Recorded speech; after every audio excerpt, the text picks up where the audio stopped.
யாரை நம்மளால் ரொம்ப ஈஸியாக ஏமாற்ற முடியும்? ஏமாத்துறது என்னவோ தப்பு தாங்க. ஆனால் யார் அதிகமாக ஏமாறுறாங்க அப்படிங்கிறத தான் நான் சொல்ல வரேன். ஸோ யார் அதிகமாக ஏமாறுறாங்க அப்படின்னு பார்த்துக்கிட்டிங்கன்னா, தன்னை சுற்றி ஒரு கூட்டம் வச்சுருப்பாங்க. ஆமா சாமி கூட்டம்.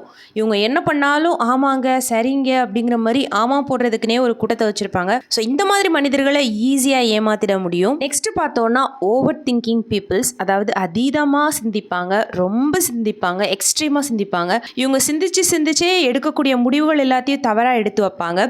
ஸோ இவங்களையும் ஈஸியாக ஏமாற்றிட முடியும். மூணாவது முக்கியமான விஷயம் என்னன்னு பார்த்தீங்கன்னா, எமோஷ்னலான நபர்களை ஈஸியாக ஏமாற்றிடலாங்க. ஏன்னா இவங்க எமோஷ்னல் ஆகிற டைமில் இவங்களோட மூளை சிந்திக்கக்கூடிய திறனை இழந்துரும். அந்த மாதிரி டைமில் இவங்களோட மூளை ஒரு சில பேரை ரொம்ப கண்மூடித்தனமாக நம்பி அதன் மூலமாக ஈஸியாக ஏமாற்றப்படலாம்.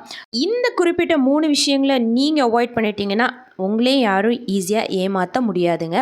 ட்ரை பண்ணி பாருங்கள்.